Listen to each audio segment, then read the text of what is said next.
जिसको तुम मारना चाह रहे हो मैं वो नहीं, मैं तो कुछ और हूँ। जीवन मृत्युत्तम नियमेन राजन आदंत बद्धात कथस्य दृष्टम। शरीर मरता है, इसी का जन्म होता है। मैं शरीर नहीं हूं, मैं शरीर नहीं हूं। यदि मैं शरीर होता तो मुझे तुम्हारा भय लगता। मैं शरीर नहीं हूं, मैं विशुद्ध आत्मा हूं जो कभी जन्म नहीं लेती, कभी वो मरती नहीं, पानी में गीली नहीं होती, पवन उसको सुखा नहीं सकता, आग उसको जला नहीं सकती। जैसे ही इतना शब्द कहा तो राजा पालकी से छलांग लगा करके नीचे गिरा और जड़ भरत जी के चरणों में लंबा होके लेट गया। और क्या कहने लगा, आंख में आंसू आ गए। क्या कहने लगा, नाहम विशंके सुरराज वज्रान रक्त शूला नमश दंडात न अर्क सौमा निलवित पास्त्रा अंके ब्रसम ब्रह्म कुलावसाना। अभी मैं 16 दिन की कथा श्री गया जी में करके आया हूं। हो सकता है टीवी में आपने 16 दिन की भागवत सुनी हो, लेकिन सत्य यही है, पुष्कर से मैं आपको वह कथा सुना रहा हूं जिसका एक शब्द भी मैंने श्री गया जी में नहीं सुनाया। तो भगवान की कथा तो अनंत है। अब वो की वही सुना दोगे तो आप कहोगे कि महीना भर पहले सुन ली और उसी को फिर आज सुना रहे हैं। जो कथा, जो चैप्टर 5वें स्कंद का जो आप सुन रहे हैं, ये तो हृदय की आंखों को खोल देने वाली कथा है।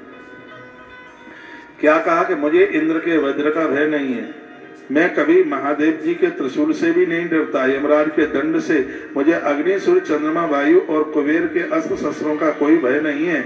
यदि मुझे भय है, इस बात का भय है कि ब्राह्मण कुल के अपमान से मैं भारी डरता हूं। राजा ने कहा जो इन अस्त्र शस्त्रों से नहीं मर सकता तो ब्राह्मण के रुष्ट होने पर उसकी एक बात के द्वारा, उसके एक श्राप के द्वारा उसकी मौत हो जाएगी। गोस्वामी जी ने बड़ा सुंदर लिखा, इंद्र कुली से मैं सोने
भगवान की जय। तुलसी वृक्ष न जानिए गायन समझो डोर, ये ब्राह्मण मनुजन होते हैं ये तीनों नंद किशोर।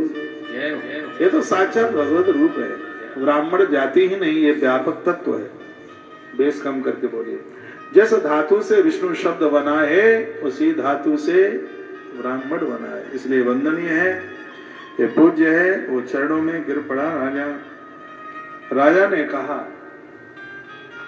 आपने कहा कि कष्ट शरीर को होता है, मैं शरीर नहीं हूं, तो चूल्हे में आग जलाई जाए, उसके ऊपर एक बटलिया रख दी जाए और बटलिया में पानी डाल दिया जाए। आप ये बताइए, क्या चूल्हे में अग्नि जलाई है, उसका संपर्क जल से नहीं होगा? क्या वो पानी नहीं खोलेगा? और खौलते हुए पानी में यदि चावल डाल दिए जाएं तो क्या वो चावल रंध के बन के तैयार नहीं होंगे? यानी अग्नि का संपर्क उनसे नहीं होगा। तो क्या जवाब दिया महात्मा जी ने? कहा, अकोविदा कोविद वाद वादन बदश्यतो नाथ विदाम वरिष्ठ। कहा, राजन बातें विद्वानों जैसी करते हो, लेकिन तुम तो बिल्कुल मूर्खों जैसी स्थिति में हो। कहते हो कि पानी गर्म हो गया, उसमें चावल डाल दो। राजन, चावल की जगह पर यदि पत्थर डाल दिया जावे तो क्या पत्थर को उस आग का कोई एहसास होगा? इतना सुंदर सिद्धांत दिया, जैसे मिट्टी के डेल के ऊपर डेल, उसके ऊपर भी एक मिट्टी का डेला रख दिया जाए।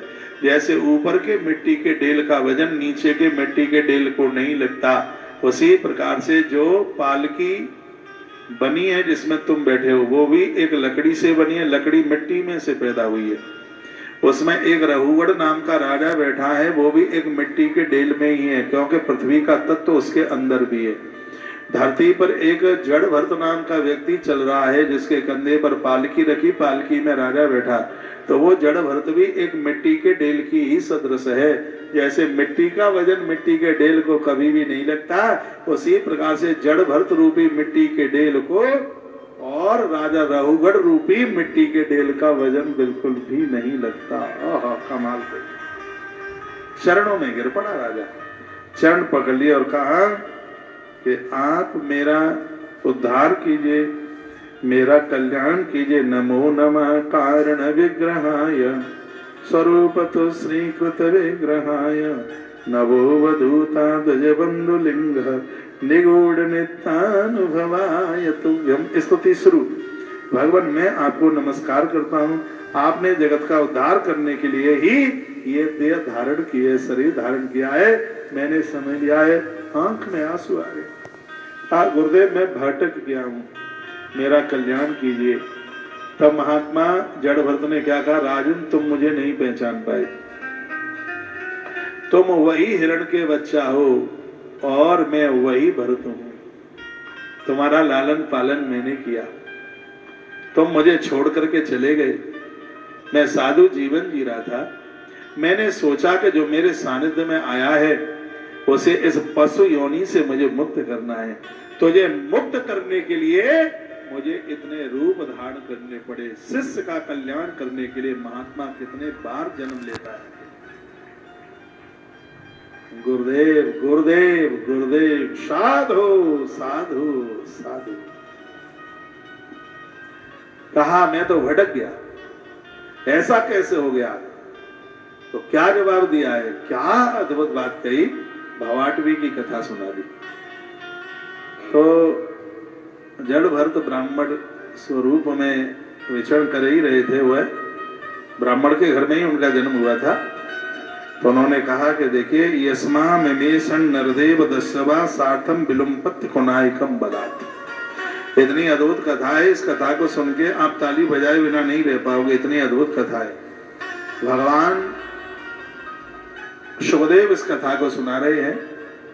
उधर जो जड़ भरत है ब्राह्मण के रूप में, उन्होंने कहा धरती पर एक व्यापारी व्यापार करने के लिए चला, तो 6 डकैतों ने उसका पीछा किया और वो व्यक्ति भागता हुआ जा रहा है और 6 डाकू उसका पीछा कर रहे हैं।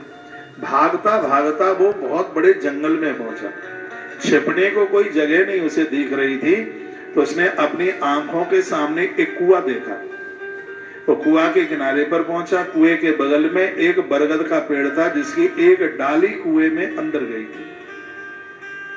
तो 6 डाकुओं से बचने के लिए वह व्यापारी अपने आप को बचाने के लिए डाली पकड़ करके कुएं में प्रवेश कर गया। ये कथा भागवत की है।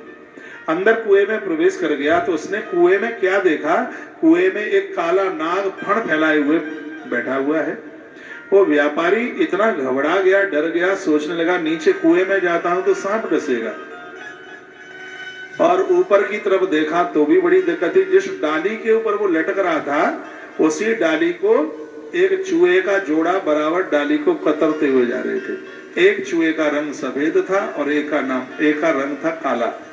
तो ये चूहे उस डाली को काटने के लिए जा रहे थे। डाली कटने वाली थी और यह नीचे गिरने वाला था। वो सोच रहा है कि ऊपर डाली कटने वाली है, नीचे कूदता हूं तो सांप डस लेगा, अब मैं क्या करूं। सुखदेव भगवान सुना रहे हैं, कहते हैं वो व्यापारी बड़ा चिंतित था, बड़ा परेशान था। इधर रघुगढ़ ने जड़ भरत जी महाराज को पूछा, कहा गुरुदेव यह बताइए वो व्यापारी कौन था और वो 6 शत्रु पीछा कर रहे थे, वो कौन थे, इसको बताइए। तब जड़ भरत जी महाराज ने कहा, ये जीव ही व्यापारी पाप और पुण्य कमाने के लिए इस धरती पर आया था, लेकिन 6 शत्रुओं ने उसका पीछा किया। काम क्रोध लोभ मोह मद मत्सर ये उसके पीछे लग लिए। वो भागता भागता बियाबान जंगल में पहुंच गया। वो जंगल कोई और नहीं, गृहस्थ आश्रम ही वो जंगल है, जिसमें बड़े बड़े भेड़िए बैठे हैं, जिसमें बड़े बड़े लुटेरे बैठे हैं। वो वहां पर पहुंच गया। कहा गया वो जंगल में, वो संसार ही कहा गया कि संसार ही वो जंगल है, वो वन है जिसमें आदमी भटक रहा है। उसने वहां एक कुआं देखा। कुआं वह क्या था कि संसार रूपी जंगल में गृहस्थ आश्रम ही कुआं था। वह कुएं के किनारे पहुंचा तो डाली से लटक लिया। ये डाली क्या है? मनुष्य शरीर की आयु ही डाली है। जो आयु रूपी डाली पर जो लोग संसार के कूप में, गृहस्थ आश्रम के कुएं में लटके हुए, तो देखा कि उस कुएं में एक सांप बैठा है। सांप कुछ और नहीं है, काल ही सर्प है, मृत्यु ही सांप है। अब वो व्यक्ति ऊपर देख रहा है कि ये डाली कटने वाली है, चूहे का जोड़ा इसको काट रहा है। तो चूहे का जोड़ा क्या है? दिन और रात ही चूहे का जोड़ा है।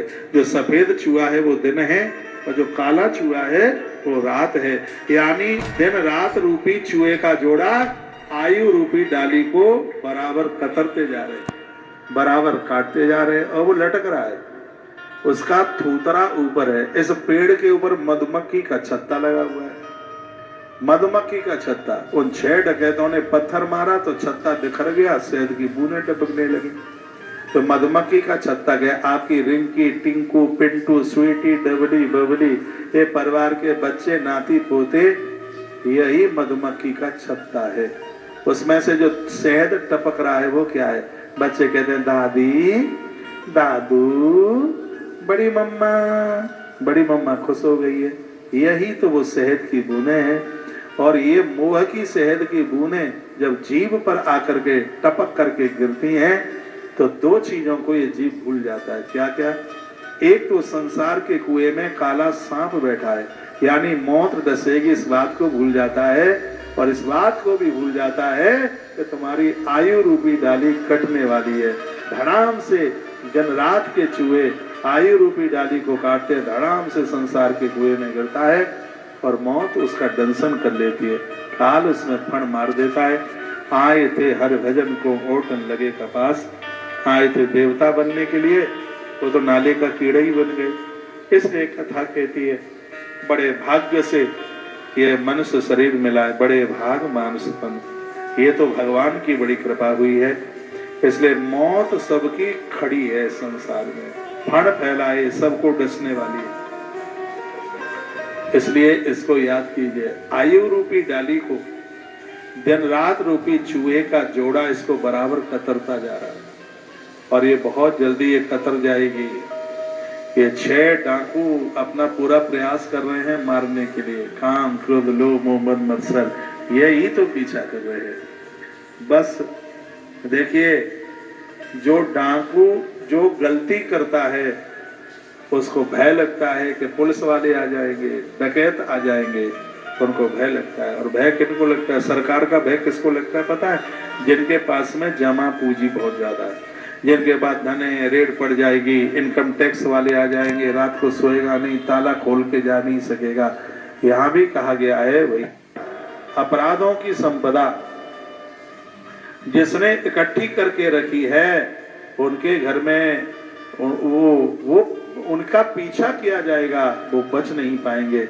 लेकिन जिनके पास में सत कार्यों की खजानता रखी है, सत्कर्मों का जिनके पास में संपदा रखी हुई है, तो भगवान कहते हैं वो तो आराम से सोइए, क्योंकि चक्र लेकर के मैं रक्षा करता हूँ उनकी। उन्हें कहाँ भागने की जरूरत है। राम सिया भजिवारा चक्र ओह राम सिया भजिवारा चक्र सुधरे सजे रखवारा। राम सिया भजिवारा चक्र सुधरे सजे रखवारा। राम सिया भजिवारा चक्र सुधरे सजे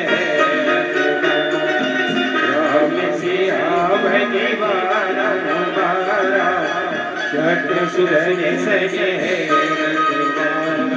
राम सिया भजिवारा चक्र सुधरे सजे रखवारा।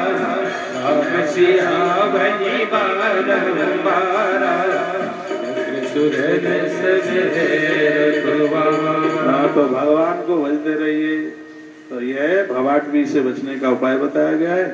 इसी स्कंद में भूगोल खगोल का वर्णन है। जहां हम बैठे हैं इससे 10,000 योजन ऊपर बादल है, अंतरिक्ष लोक है। उसके ऊपर भी चंद्रमा का लोक है, गुरुदेव बृहस्पति का लोक है, नवग्रहों के वो लोक बताए गए हैं।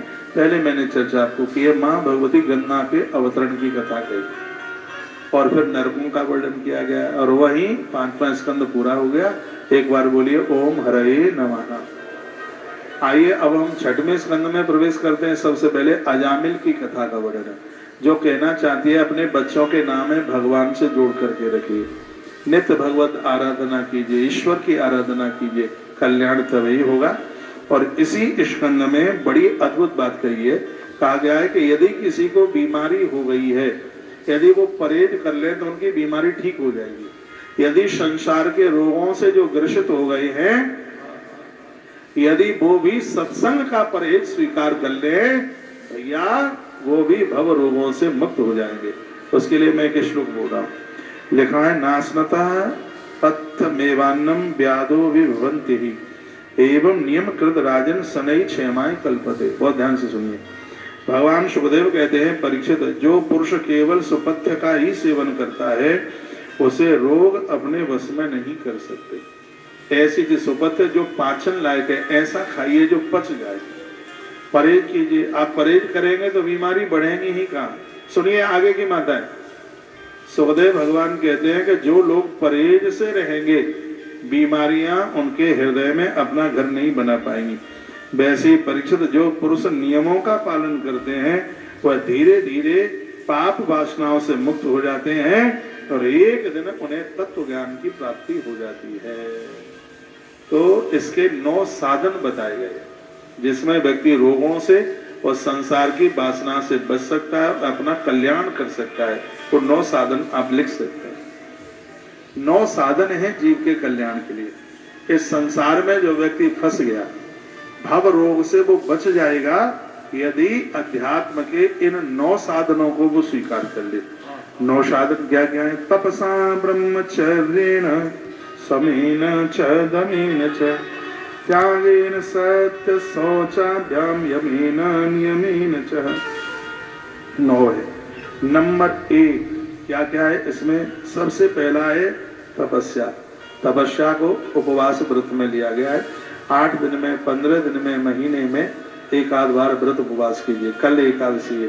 कितने भाग्यशाली हैं जो कल रमा एकादशी करेंगे, वो भी कार्तिक मास की एकादशी। माता सत्यभामा ने भगवान को पूछा था तो मैं कार्तिक का महीना, तुलसी पूजन और एकादशी का व्रत इतना प्रिय क्यों है? तो अभी मैंने 3 दिन पहले सुबह जो कार्तिक महात्म्य की जो कथा सुनाता हूँ उसमें इस बात की मैंने चर्चा की है। भगवान ने बताया था कि तीनों मुझे प्रिय क्यों है। तो तप जीवन में उपवास वगैरह होना चाहिए। अगली बात 9 साधनों में से दूसरी बात है, उसका नाम है ब्रह्मचर्य। इसका वर्णन किया तपसा ब्रह्मचर्येण, इंद्रियों को अपने वश में करते हुए। ईश्वर के भजन में मन उनका नहीं लगता जिनकी इंद्रियां कंट्रोल में नहीं है। तो ब्रह्मचर्य में ये संपूर्ण अपने जीवन कल्चर को बचाने के लिए, ब्रह्म में समाहित होने के लिए बड़ी अद्भुत बात कही है। ब्रह्मचर्य धर्म का पालन करना होगा। अगली बात बताइए इंद्रिय दमन। इंद्रियां जहाँ भाग रही हैं, आंखें भाग रही हैं, जीभ भाग रही है। जीभ बहुत कुछ चाटने का मन करता है इसको, आंखें बहुत कुछ ऐसा उल्टा पुल्टा देखने का मन करे, इसको आप रोक लेते हैं। इसको कहते हैं इंद्रिय दमन और संस्कृत में इसको कहेंगे सम। हिंदी में कहेंगे इंद्रिय दमन और संस्कृत में कहेंगे सम। लिखा है तपसा ब्रह्मचर्येण समेन च दमेन च। अगली बात बताई गई है त्यागेन सत्य शौचाभ्याम यमेन नियमेन च। तपस्या, ब्रह्मचर्य, इंद्रिय दमन। अगली बात मन की स्थिरता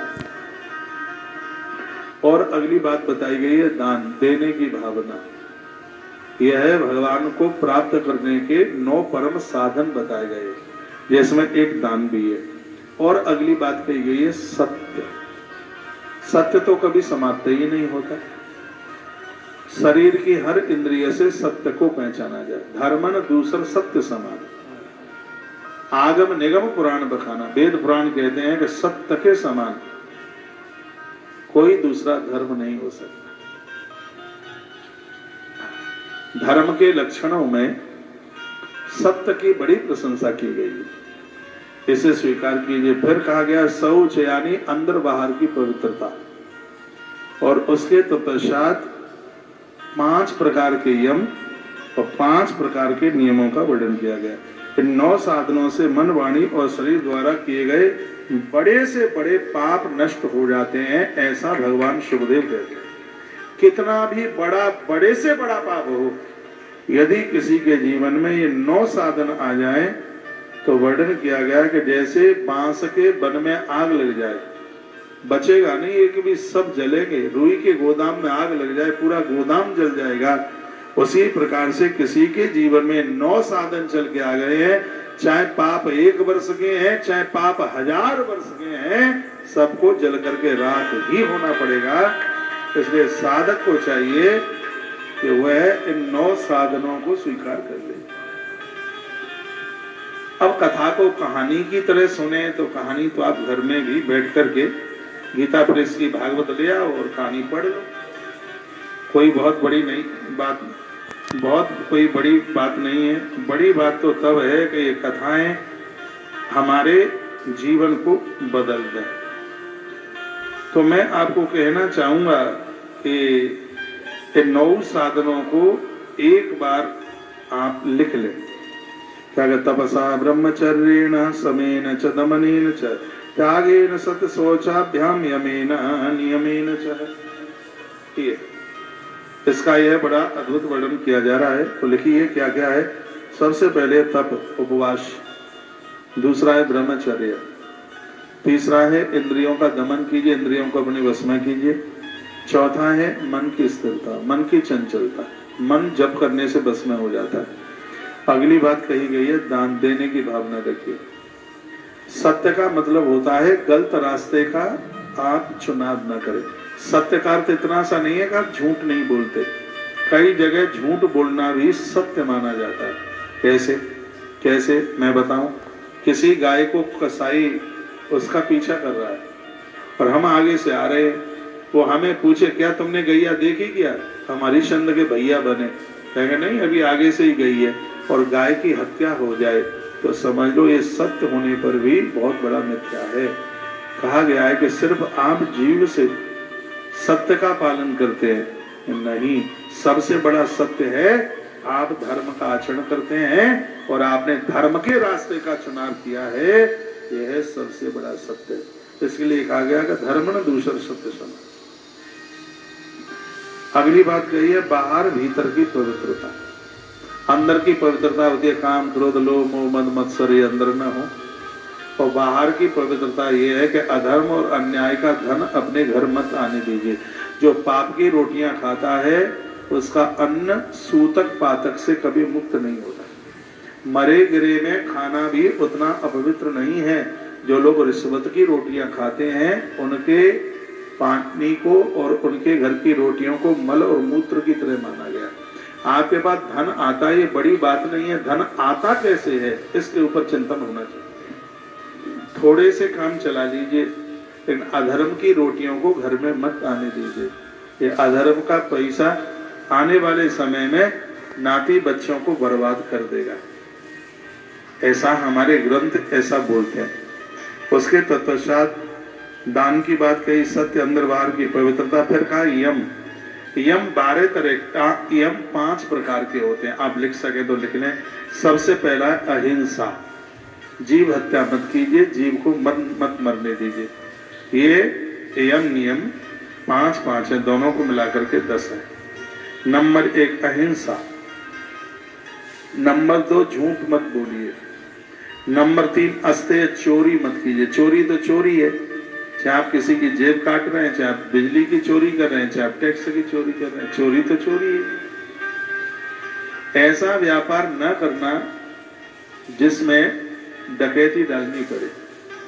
जब 5 यम का वर्णन किया गया है तो उसमें अहिंसा, जीव न मरे, झूठ न बोला जाए, अस्तेय चोरी न की जाए, तत्पश्चात परमात्मा के सानिध्य में जीवन का निर्माण।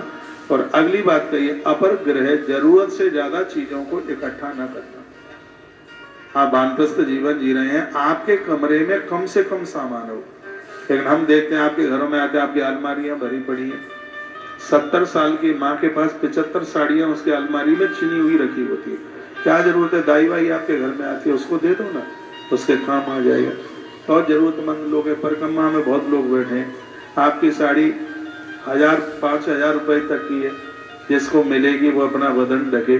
तो वस्त्र का दान तो कितना बड़ा दान है, जहाँ जरूरत है वहाँ आप दे सकते हैं, लेकिन ऐसा आप करते नहीं। आपके पास 50-50 कुर्ते रखे हैं, 50-50 पजामा रखे हैं, 40-40 पैंट शर्टें रखे हुए हैं, कीड़े भी नहीं खा रहे हैं उनको, क्योंकि अपने दांत तोड़ने हैं। काय के लिए इतना संग्रह किया जा रहा है। ये कथाएं कहानी किसे नहीं है। माता वहीं बैठी है, आगे जाम लगा हुआ है, वहीं बैठ जाइए। तो कितनी सुंदर बात कही गई है। जितने भी वृद्धजन मुझे आप सुन पा रहे हैं, वानप्रस्थी सुन पा रहे हैं, जब इस कथा में से जाओ तो सबसे पहले अपने घर के, अपने कमरे के सामान को कम कीजिए। कम से कम सामान, बहुत कम से कम। यात्रा में भी जाओगे, सूटकेस ज्यादा इकट्ठे करोगे, कुली भी उठाने को तैयार नहीं होगा, तुम्हारी रेल छूट जाएगी, तुम परेशान हो जाओगे। सामान तो कम से कम इकट्ठा कीजिए। और ये साधना में बहुत बड़ा बाधक है, जिसे कहते हैं अपरिग्रह, जिसको जरूरत से ज्यादा वस्तुओं को इकट्ठा करना। ये सब चीजें ज्यादा जरूरत से ज्यादा इकट्ठी हो जाएंगी, आपका भजन छूट जाएगा, आपकी साधना छूट जाएगी। उन्हीं को संभालने में लगे रहो, चद्दरें संभालने में लगे रहो, तकिया संभालने में लगे रहो, और आपके कपड़े लत्ते हैं उन्हीं को संभालने में लगे रहो। पता नहीं क्या क्या इकट्ठा किया। जहाँ जहाँ गए, कुछ वहां से मिल गए, कुछ वहां से मिल गए, ससुराल में गए तो वहां से मिल गए, साड़ू के यहाँ गए तो वहां से मिल गया सामान, दोस्त के यहाँ गए तो वहां से मिले। रक्षाबंधन के बाद 25 दिन तो तुम्हें सामान ही संभालने में लगता है। कितनी साड़ियां मिल गई, लहंगा फरिया मिल गया, और पता नहीं क्या क्या मिल गया। वह माला माला माला जब सब छूट गया है, अपरिग्रह है, यानी उस संग्रह में ही आप लगे हैं। तो ये तो मैं इसलिए बोल रहा हूँ क्योंकि मैंने ये सब चीजें इकट्ठी कर ही नहीं रखी। तो और झमेला, मैं तो कहीं जाऊं तो 10 मिनट में तैयारी पूरी, करना ही क्या है।